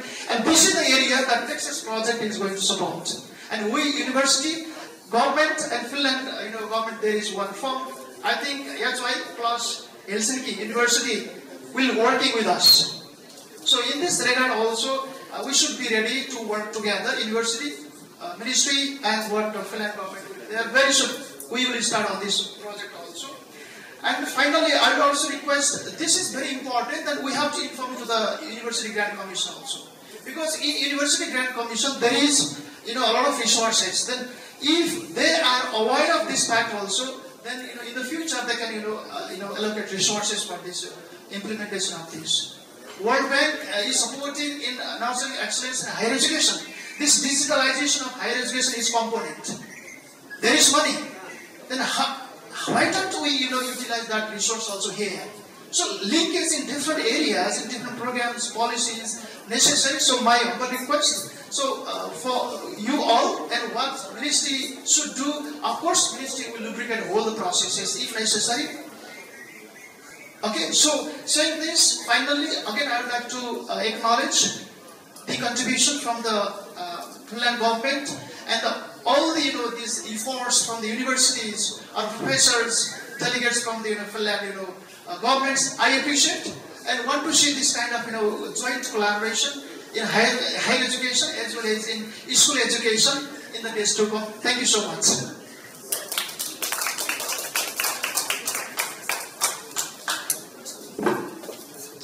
Okay, thank you very much indeed. Tea break time. Let's come back for our conclusions in 15 minutes, please. 4:10.